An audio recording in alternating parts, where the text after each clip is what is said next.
Hello. Hello.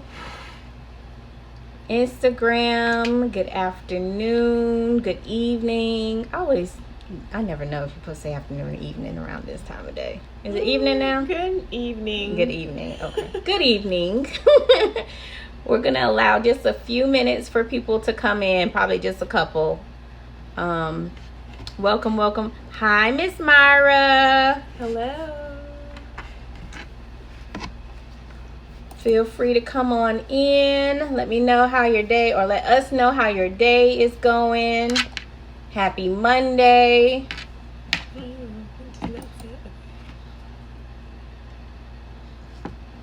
Happy Monday. Today we're talking about domestic violence. Yes. Oh, Hi. Hello, Chrissy. All right, so that's good. They're both going up and running. Yay. All right. I feel like I didn't even say hello to you properly. Hi, how are you? Hi. I know we kind of just shuffled. Yes. It's Monday. It is Monday. Yes, it is.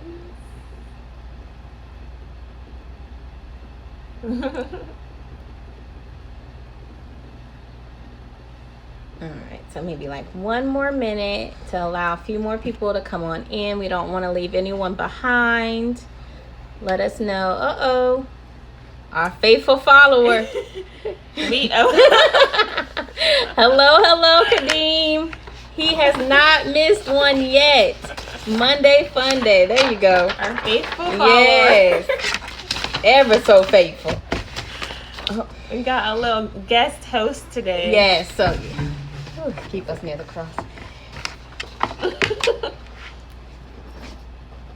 So once again, we're discussing domestic violence today. Hello, Miss Violet. Hello. Happy Monday. All right, so you want to do our usual introductions first? Yes. So my name's Arielle. I'm a licensed clinical social worker. And my name is Heather, and I'm a licensed mental health counselor. Yes. And we are counselors with the Chastity Taylor Foundation's TAP Trauma Assistance Program. And we are going to be talking all things domestic violence, letting you know things to look out for, and what you can do if you or someone you know is experiencing it. So, Yes. Yeah. Okay.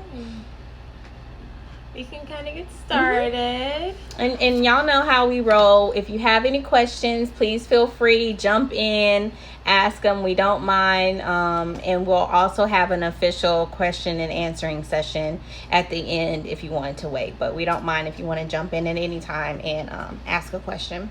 Yes. Alrighty. So domestic violence is also known as intimate partner violence. It's called IPV for short. It's a pattern of behaviors used by one partner to maintain power and control over the other partner in an intimate relationship. So more than 35% of women in the United States have experienced domestic violence in their lifetime, and that goes for 28% of men. So people think that only women get abused, but actually that's not true. Men also get abused, just as, not as much as often as women, but just the same. Women do have like physical harm and emotional abuse on men as well. So women tend to use their violence though in like self-defense. Men use theirs to gain or keep control of that partner. So usually women are trying to protect themselves when they're using violence. So in domestic violence, we have something called the power and control wheel.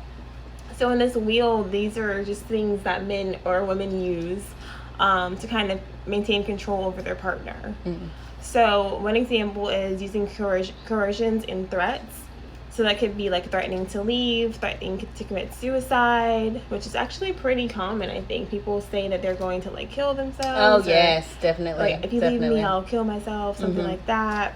reporting the spouse to child welfare, saying I'm reporting to DCF or DCFS, which will scare the woman. And then also when like the police show up, sometimes if both partners are involved and there's like marks in both people but there's no witnesses, then DCF will be called, child welfare, just in general, and then both people may go to jail as well, just depending on who was there and who witnessed what happened. So sometimes less likely to be reported as well.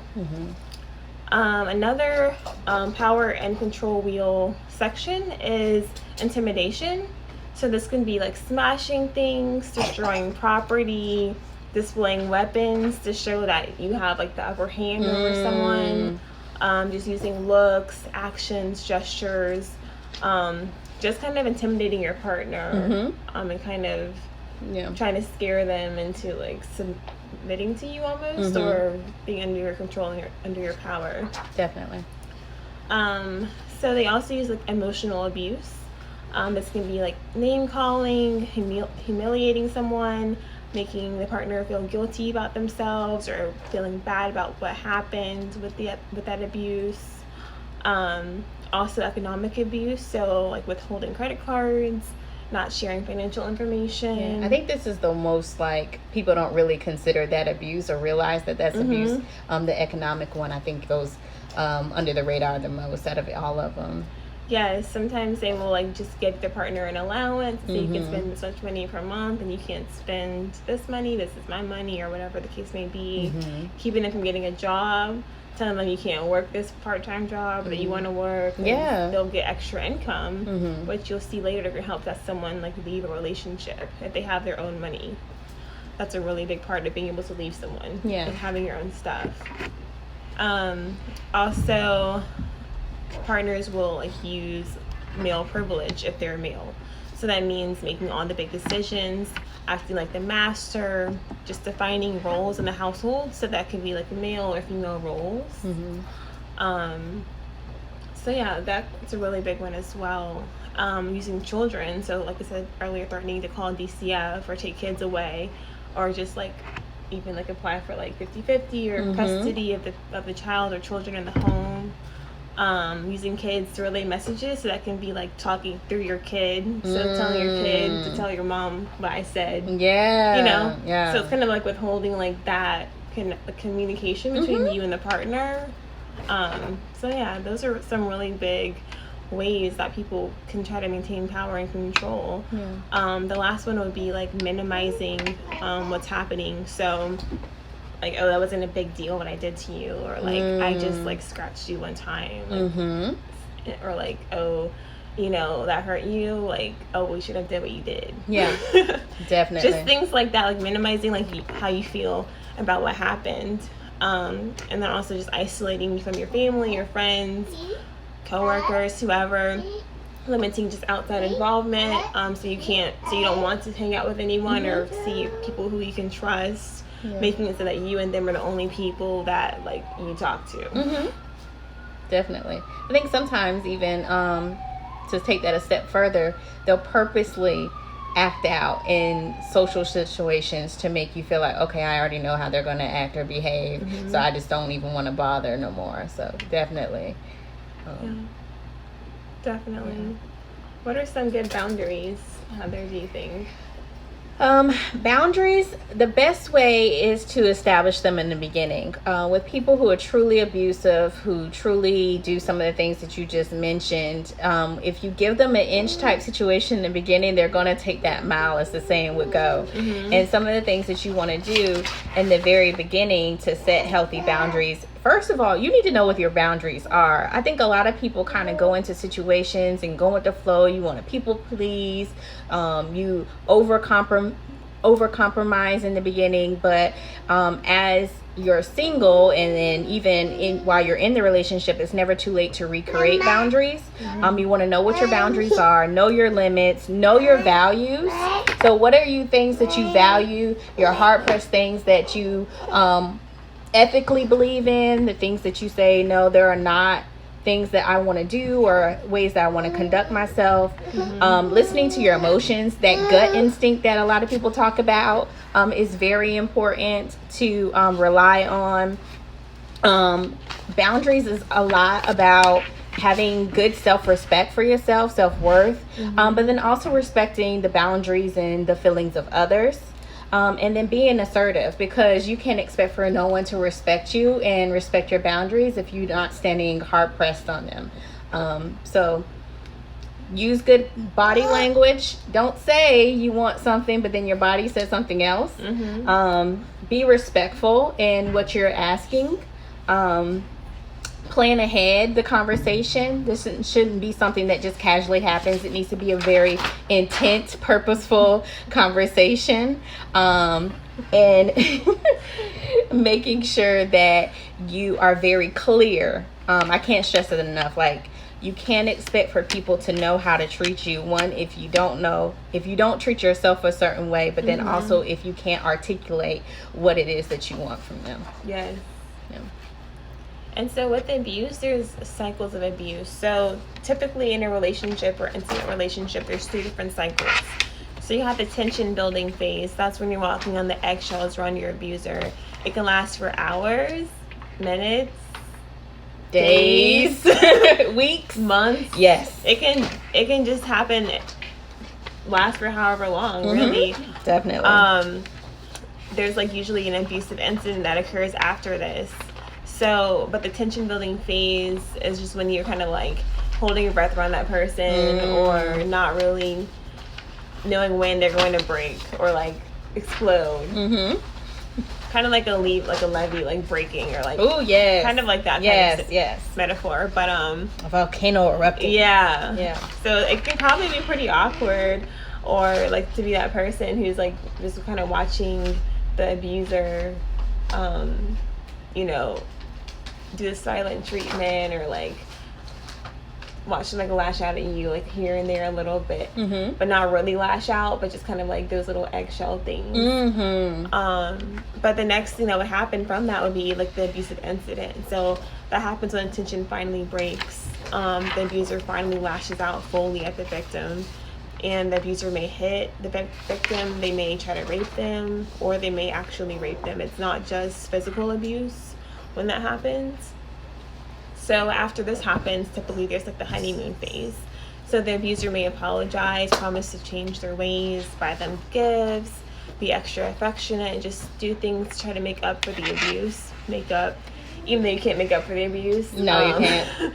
But it's definitely a honeymoon phase to it. And for the victim, it's when you're not in it at that time and you're in that honeymoon phase, it's, that wasn't that bad, or he still loves me because of X, Y, and Z, or you kind of will go and look at someone else's relationship. Well, she doesn't get this, or they don't get this, so I still get this.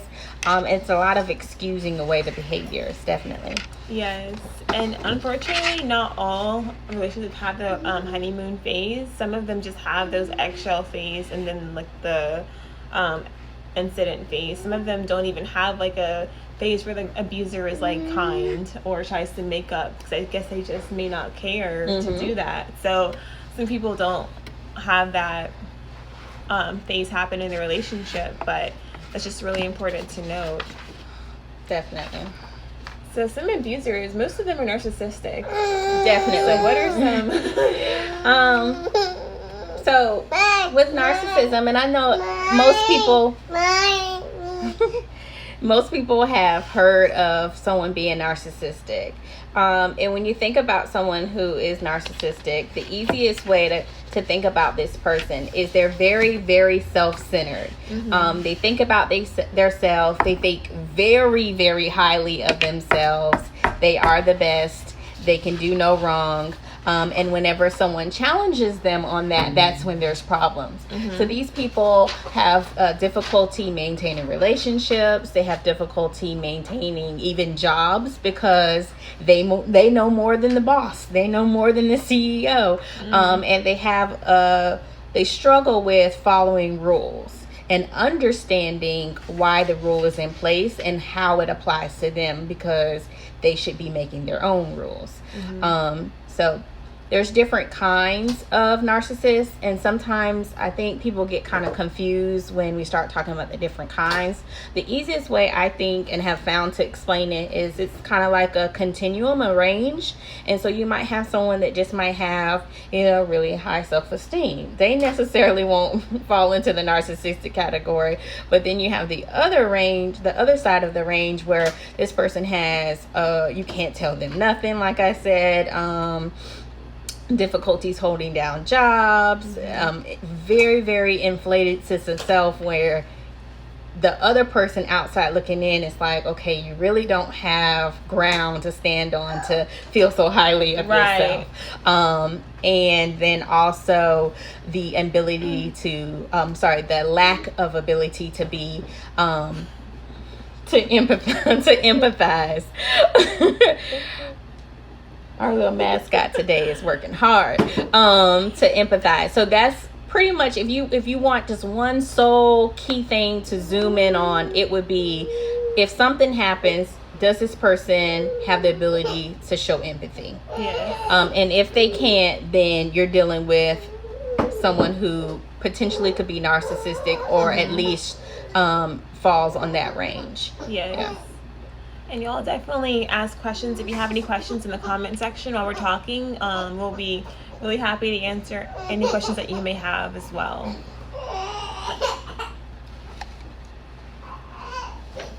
Okay. I just wanted to throw in there that if anyone is experiencing domestic violence, a number to call would be 1-800-799-SAFE. That's 1-800 1-800-799-SAFE, and SAFE is 7233. So that's 1-800-799-7233 for the National Domestic Violence Hotline. And they're actually open 24/7 every day of the year. You can also, if you don't feel comfortable calling them, you can do a live chat with them on their website, and the website is going to be called thehotline.org. So it's called www.thehotline.org. So those are just ways to contact people if you need help getting out of a relationship or just need advice. They have lots of good resources on there as well. Definitely. And I think one thing we came across, you came across that I thought was really, really good is like, if you are wondering whether or not you're in an abusive relationship, there's a couple questions that you can ask yourself to kind of really see whether or not. So just really quickly, I wanted to be able to give y'all those questions to kind of ask yourself, or either ask your friends who you kind of feel may not be in the best relationship. And the way it works is, if you answer yes to any of these questions, then you need to consider that, yes, either I'm in the abusive relationship, or my friend, family, or whomever that I'm asking the questions to, they possibly could be in an abusive relationship. And even if it's not full on abuse, there are going to be aspects of it just being unhealthy based on you saying yes to one of these questions.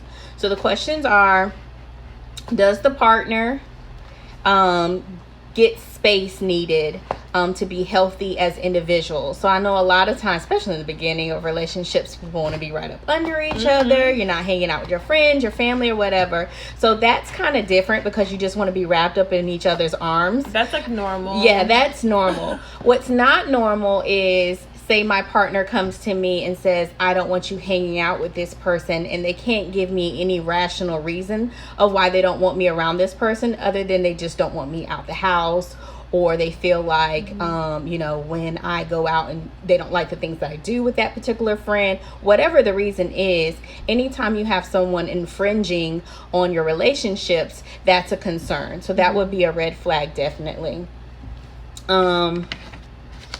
Another question that you can ask yourself is whether or not the intimacy is comfortable and consensual. Sometimes, and I think the big component that was talked about was, this time I might be okay with whatever we end up doing, but next time I might not be okay. Or it can change from moment to moment, day to day. And so every time you need to question whether or not you're comfortable, and whether or not your partner responds to whether or not you're comfortable or not. So if you feel like you're not comfortable and your partner says something and starts saying, well, you did it this time, or you liked it like this, then okay, red flag, because your partner should always be concerned with your comfort level when it comes to sex and sexual things. So I thought that was like, oh, that's really important, because sometimes people just think consenting, yes, that's all that matters. But no, your comfort level and you being able to change your mind about certain things at any given moment is very, very important. Next one is mutual respect for privacy. And that's kind of weird in this day and age when we have so much social media and phones and emails and stuff like that. So it's not that it's not okay for your partner to have access to these things. It's, are they asking, hey, can I, use your email or whatever to send a quick email? Or can I use your phone? And it's not to be going and snooping to try to find things or look into your accounts to see how much money you have so I can control or I can be knowledgeable about that. Or check your text messages. It's if it's an emergency and I need you to call my family or friend or somebody, you can get into my phone type situation. And I think some people cross the line, and from this questionnaire, obviously, it is a big issue. And then the last question to ask yourself is whether or not, like we talked about earlier, does my partner respect my boundaries? Or every time I try to enforce or remind them of my boundaries, do they get upset? Do they get angry? Do they make me feel bad? Do they are they always constantly trying to get me to compromise or back down on my boundaries? And so if you say yes to any of those things, or if you feel like one of your friends or family members is experiencing or compromising on any of those things, either they're in a full-on abusive relationship, or at the very least it has some very unhealthy components. Yes. Yeah. And we have a comment, it looks like, on Instagram. It says, sometimes the abuser may say that you made me do this. True. Very true. That's them being narcissistic. Yeah. And projecting onto you. Definitely. They're not taking their own responsibility for their actions, which is just ridiculous. Because you can't make someone do something to you. True. That's them and their own brain. Yes. Very true. A lot of time, the victim also blames themselves for what happens, because the abuser may say something like that to them, and so, but it's never the victim's fault. Like, the victim may say, well, I was being smart mouth with him or her, or I was provoking him, but whatever you did doesn't really, it's not acceptable that someone hits you from that, or yells at you, or emotionally or psychologically just abuses you. It's just, there's no acceptable reason for that to happen to anyone. A relationship is no place to be tit for tat. You did this to me, so now I'm going to do this to you. If we think about like the components of love and what love it is, the act of it, that's not showing love. No. Definitely. And so an important part of being in a domestic violence relationship is planning to leave that relationship. It takes, I think the average time is 7 times for someone to leave a abuser. So one of the most important things to do is create a safety plan. So a safety plan can mean like getting your finances together, getting an idea of what you'll do with your kids when you decide to leave, like not put them somewhere, but gathering them and how you're going to get them to where you're going. It can mean like getting your identification together and documenting like your abuse. So when you have to show the police or whoever you're talking to, maybe pictures of like your bruises, just things like that nature. So it's really important. Also, if people have pets, to take the pets somewhere. That's really important. So also, if you're pregnant and being abused, like you may want a safety plan to figure out where you're going to stay after you give birth, or you may want to figure out where you're going to give birth now, because you may not want to be at the hospital that you planned to give birth at, because he may try to find you there or something like that. True. So there's just so many components into like leaving someone, which is why it's really hard to leave someone. But it's really important to know what to do. So definitely keeping the evidence of the abuse, such as pictures of the injuries, the bruises, the scratches, the marks. Keep a journal of all the violent incidents that happened, like noting dates, events, threats that were made on whatever day, if possible. keep that in a safe place so that he or she can't find it and take that as leverage against you as well. And hold it over your head. Know where you can go to get help. Tell someone what's happening to you, so someone knows what you're going through at least. So if something that's happened to you, someone knows about it at least, or knows where to find you. When it comes to like getting help, call that number for the domestic violence hotline. That's 1-800-799-7233. If you're injured, go to a doctor or an ER to report what happened to you. They can also document your visit. So if something happens later on, if you have to go to court or whatever the case may be, you have that documentation to go by, and like someone else documented it, not just you as well. Like plan with your children and find a safe place for them, like your room with a lock or at a friend's house where you can go for help. Just reassure them that their job is to stay safe, like your children, not to protect you. Your children should feel safe at all times, ideally, when you are escaping your situation. You can also contact your local shelter to find out what resources that they have to offer to you. If you don't have a job, you can work on like acquiring job skills, taking classes out of college or certificates, or whatever you have to do to get your career going again. And also setting aside money and asking friends or family to hold on to it for you. So if you don't want to keep your money at your house, you can have someone else hold on to it for you. So there's lots of things to do when thinking about leaving. There's lots more things as well that I didn't mention here today, but you can always look online to find out those resources or reach out to me or Heather. But the hotline web address is thehotline.org. Well, that's easy to remember. Yeah. And really, it's really cool because they have a link on the webpage that if you are like if you are surfing the web and like your user comes into the room, you can like press this X on the page, and then it brings you to like google.com. So it takes you out of the web page. Oh, that's awesome. Yeah, it's really cool. Yeah. So that's really important because if people know you're trying to leave, they're not. It's going to be harder for you to leave. Absolutely. Absolutely. Any questions from anyone? I kind of ran through those things really quickly. It's important one. Yes.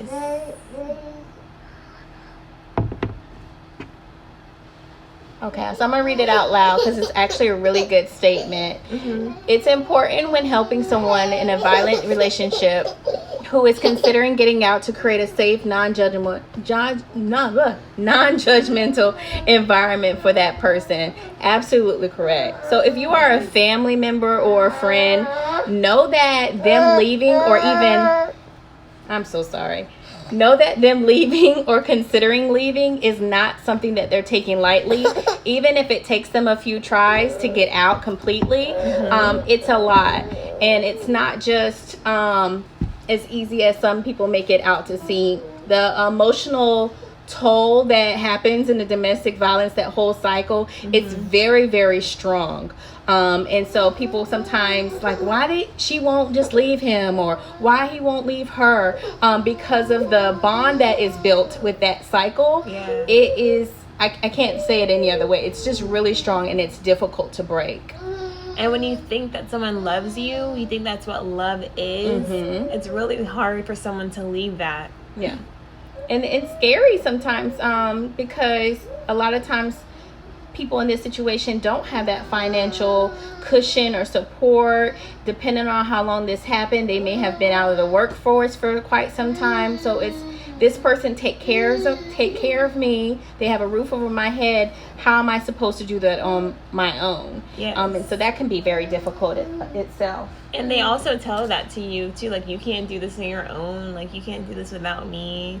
And they honestly, over the period of the whole relationship, they really just drill this into your head where like you just start to believe whatever they're saying. Absolutely. And you don't even really do your own research sometimes, because you just believe what they say for face value and take that as the truth or fact. But in reality, you need to just do your own research. Absolutely. Because they'll just try to manipulate you. The manipulation definitely is strong. Definitely. We have a question. What? Go ahead. What are some tips for people in abusive relationships during the pandemic? Ooh, that's a great question because it might not be feasible to leave right now. Right. I would say you can. There's still some things that you can definitely do. At all costs, protect yourself. Reach out to those who can do the help for you. So you might can't spend a lot of time on the internet searching or talking and communicating, but if you have the opportunity to hang out with a friend or just talk to them briefly, opening up, it unfortunately it's going to take you kind of putting your pride aside about the situation that you're in and opening up to someone that can help you. Mm-hmm. And so definitely in a pandemic, the likelihood of that you're going to be able to do all these things on your own that Ariel mentioned is going to be very difficult. So find someone you trust. It doesn't matter who it is. Find a perfect stranger if you don't want people to know your business, mm-hmm. like a counselor or an advocate, and let them do that work for you. And you get everything in place so that you can leave successfully. Yes. And then also shelters are still open right mm-hmm. now. I think like the Quigley House is one, the Hubbard House is like another mm-hmm. one. And when you call the shelters to get information, you have to call them yourself. It can't be someone else calling for you. Mm-hmm. They want to talk to the victim and see like their perspective and what's going on. And honestly, more often than not, the victim will call, but they won't actually end up going. Mm-hmm.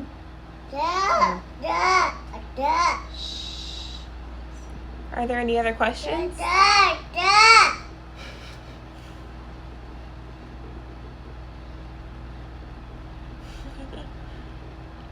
Oh my goodness. Okay. Oh, we have. What signs can family members look for in abuse? As studies say, abusers hide the abuse. Yes, that's a good question as well. I would say, especially if it's a friend or a family, if they're the things that they used to do, they stop doing. Like if you used to hang out with them, go to the mall or go get your nails done, and all of a sudden that they're not doing it. If they're wearing clothing that's not really seasonal appropriate, so it's Jacksonville, it's hot outside. If you see someone with a hoodie on, long sleeve clothes, chances are that maybe either they're just kind of insecure and they like wearing stuff to cover up, maybe body, but sometimes it's because they're trying to cover up bruises. Yeah. Look at people's faces, makeup, covering up things with makeup, their demeanor, some of the things that they said. Sometimes people are very savvy, but they don't realize in how they're talking mm-hmm. that they're giving themselves away as much as they're trying to hide it. Mm-hmm. So really just listen. I can't stress listening to people, because most of the time people are crying out for help, mm-hmm. But they, whether pride, fear, whatever, don't have the capability to flat out ask for it. So I would say listen, watch changes in this person, wearing makeup, clothing, those type of things. Isolating themselves, mm-hmm. Just spending all their time with their abuser, not like in the romantic way, mm-hmm. but in like the way where they don't text you anymore as much, mm-hmm. or they don't call you like they used to call you, or if you used to hang out with them a lot, they don't really reach out to you at all. Mm-hmm. It's you reaching out to them a lot. The abuser may get in their head about their family, so they may be telling them like, your family just doesn't want us together, or your family like doesn't like me for whatever reason. So the victim is just starting to have these thoughts against their family almost, where they're almost turning against their own family because the abuser is kind of manipulating them from like one side and like Definitely. telling them one thing. It becomes us against the world. Mm-hmm. Yeah. Does abuse of children fall under domestic violence? It can be. That's more so like family violence, mm-hmm. I would say. Yeah. Yeah. DCF sees it differently, for sure. So anytime you start to abuse a child in any kind of way, or even if they are a witness to the abuse, they look at it as the child is being abused for sure. And so domestic violence in its simplest form is the two people in the relationship, primarily in the relationship. So even though the children are subject to it because they're in the home or they might be around, between the children and the parents, it's not domestic violence per se, but the children are being exposed to abuse because they're being emotionally abused, they're hearing the verbal abuse, or they might even be subject to the physical abuse. Yes, and even deeper than that, that goes into like childhood anxiety, like later on. There's so much more from it. Like if a son sees like his dad hitting his mom, he may think that's okay. There's just so many things that can just go wrong. There's layers when it comes to children and abuse and domestic violence. Yes. That was a good question too. Y'all have some really good questions tonight or this evening. Working on my good evenings and good nights. So I'm gonna read that number just one more time, just in case. It's 1-800-799-7233, and the hotline web address is www.thehotline.org. Yeah. And it seems like the easier way to remember it, if you just in the moment, is it spells out SAFE. So the last 4 numbers spell out SAFE. So 1-800-799-SAFE. We have some more questions. Does domestic violence apply to friendships? For example, female or male, or female on female who are just truly friends? Yeah. I wouldn't call it domestic violence, but definitely friends can be verbally and physically and emotionally abusive to each other. Yes. Definitely, that's just an unhealthy relationship, I would say, like a toxic relationship. I think domestic is more so in the household, usually, but that's also like a really good point. What can people do about their emotions while debating leaving their spouse? I always encourage my clients, especially when they're in the very early on stages, is to make a pros and cons list, and to really search and kind of process what it is that they really want for themselves and for their lives. A lot of times I feel like when people haven't done that foundational work, they end up leaving one relationship that is abusive and go right into another one because they really haven't dealt with their own core issues. So a lot of times, and that can kind of be with a lot of different kind of relationships, people think that just switching out the person is going to make a difference when you're not really, like I said, dealing with the core issues in the first place. Yes.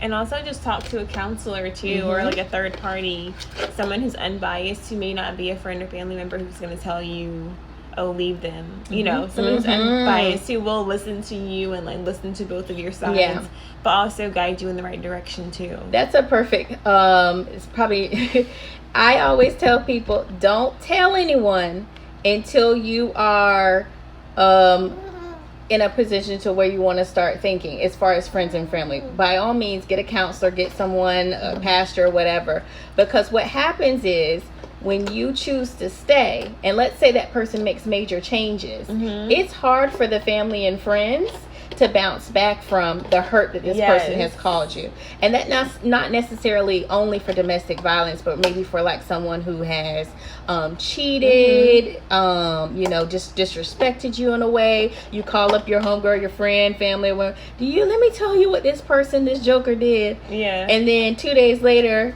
you forgive, you never have another problem. Now auntie's over here looking at him crazy at the family picnic because all she can think of is the night you called her.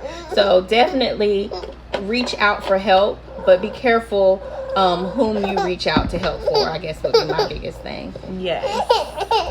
And we have another question, and it says, Is it okay to share your decision with the kids if you're planning to leave, and what would you tell them?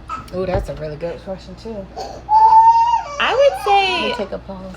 For that one, it depends on how old they are. I would say, if they're like young, like elementary school, I wouldn't tell them until maybe it's time to leave, and maybe not even tell them like the full reason either, just because they're pretty young. But if they're a little bit older, like teenagers, preteen, even college age, I would definitely probably share with them that you are planning to leave. Just whatever you feel is more. Whatever you feel is appropriate for your child, because every family, every child is different, and they're going to handle that information totally differently from another child. So I definitely would say take it on a case-by-case basis. So we have another question as well. Well, I think she was asking, because she said she has young adults who are roommates in college, dorms and apartments. Let me see. I asked as we have young adults who are roommates in college. So yeah. Oh, about the domestic violence between friends? Is that what it's in reference to, maybe? Yeah. And if you are like a young adult and you have like roommates in college, I guess, would that be domestic violence? Mm-hmm. Domestic. The word domestic means dwelling, house. So yes, any relationship, it doesn't have to be a romantic one in which people share the same dwelling, home, house, apartment, dorm, whatever it is. Yeah, so sorry that wasn't clear before. Definitely. Did we get all the questions? Is there another one? No, that's the same one. Okay. These are really good questions. Yes. This is like sometimes a very sensitive topic. Yes. Just because there's so much to it, and there's so many levels, I think, to domestic violence. So it's just very extensive. Yeah. And I'll say this, it's definitely nothing to be embarrassed about. I can say that from a counselor perspective, and then also from personal experience. Anyone who knows me very well, knows my some of the things that I've been through, and it's definitely nothing to be embarrassed about while you're in it or after the fact as well. So I would say that to whomever might be currently in the situation, and is worried about how they might be perceived or looked at. People are going to talk regardless. People are going to say what they want to say. And so what it is am I making the right decision for myself? And if children are involved, for my children, and everyone else.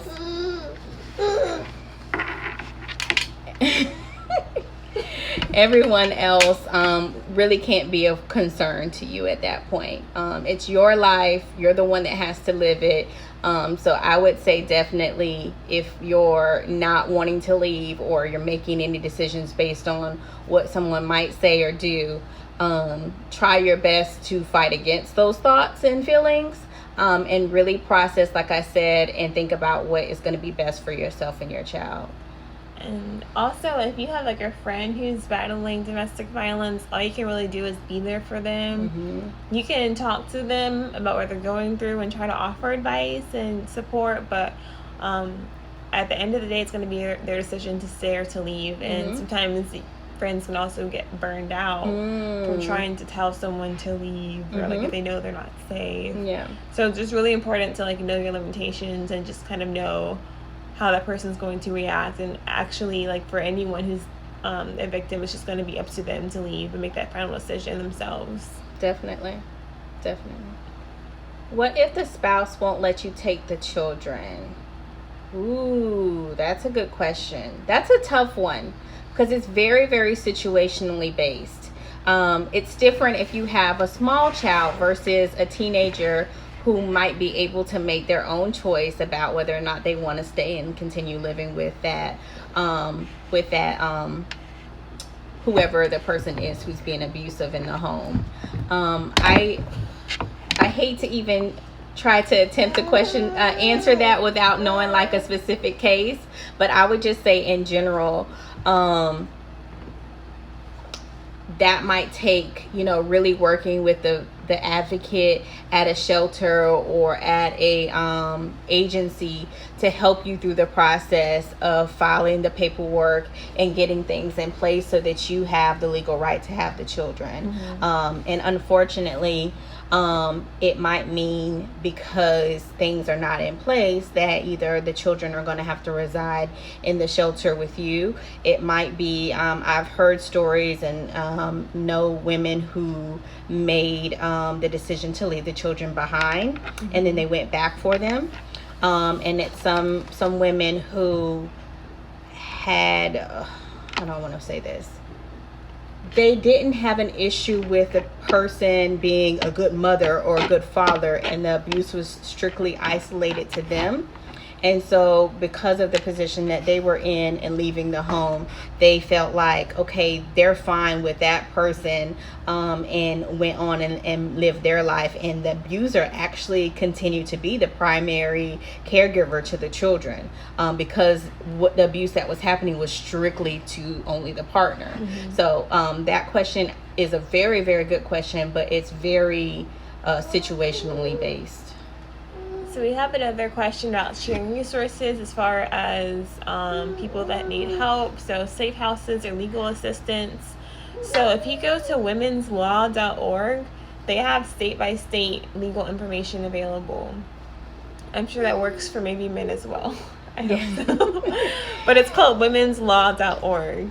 And as far as safe houses, like we mentioned, there's the Hubbard House, there's the Quigley House. I think that one's in Orange Park or something like that.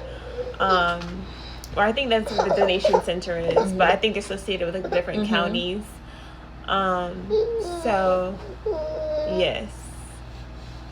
Are there any safe houses like Hubbard House for men in Florida? Yes. Yes.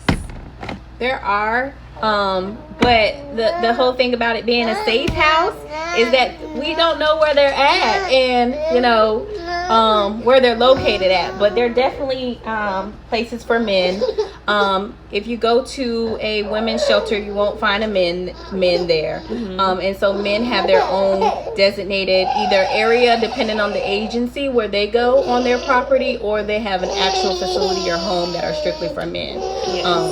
As well. But if you do call that number, you should be able to get resources for both men and women, and they should be able to tell you where to go if you need a safe house as well for like the male. Domestic violence can be a learned behavior. Yes. So like we were saying earlier, when the children see like their mom or dad hitting their husband or wife, they see that and they learn that, and that's just something that needs to be unlearned as the kids age, or someone has to teach them that that's not appropriate or that's not right, because if they don't teach them that, then they're going to think that's okay. Definitely. And they're going to grow up like abusing their like high school boyfriend or girlfriend or college.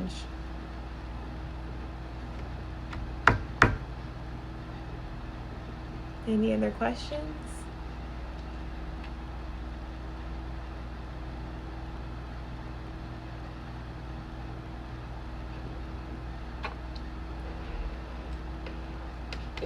Really good questions. I don't know.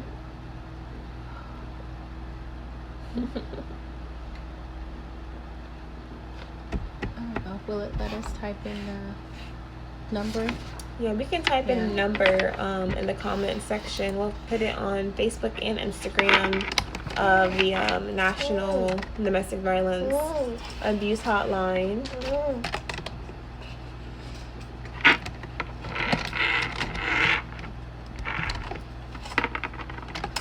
And we'll also put the web address as well, because there's lots of great information on there. Yeah. I think that's awesome that it allows you to safely hurry up and turn it off if someone comes in the room. I just think that is so cool. And if you go to like the Hubbard House, I think website, or like Quigley House as well, they have another button on there too. And so one will take you to like the Weather Channel. Oh, that's cool. Yeah, just like random website. That's really, I mean, to that's throw awesome. throw off your abuser. Yeah.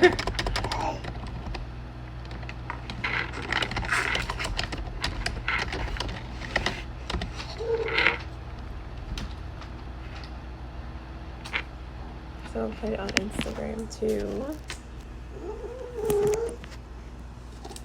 Mm-hmm.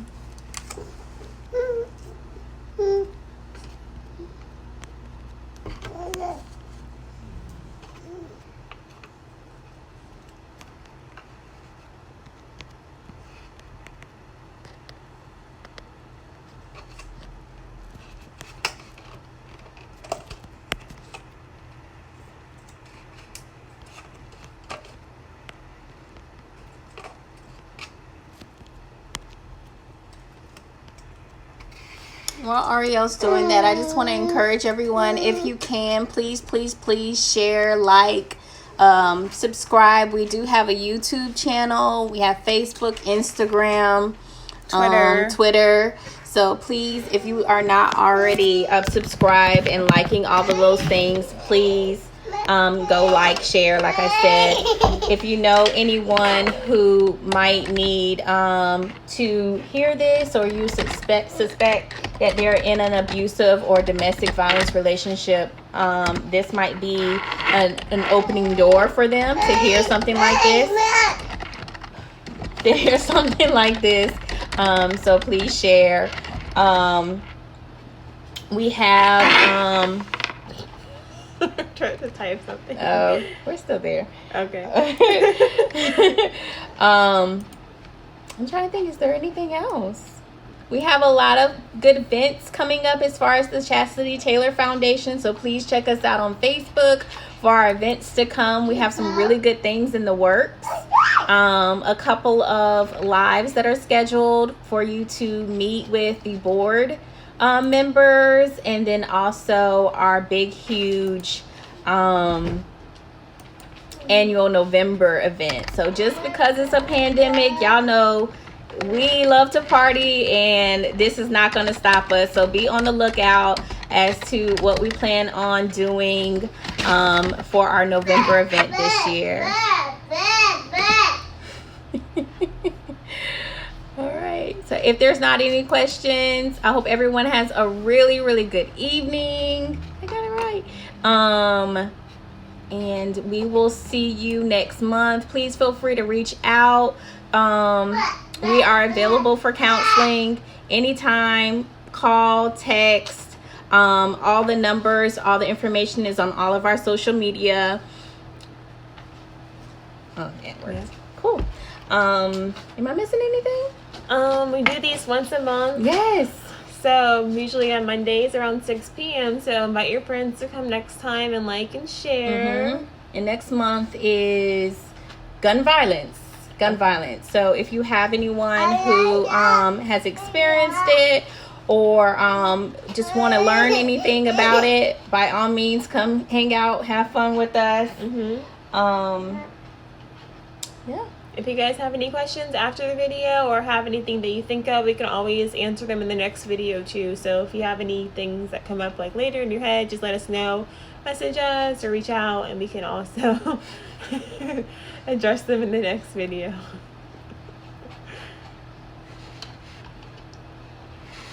Thank you. All right. Bye.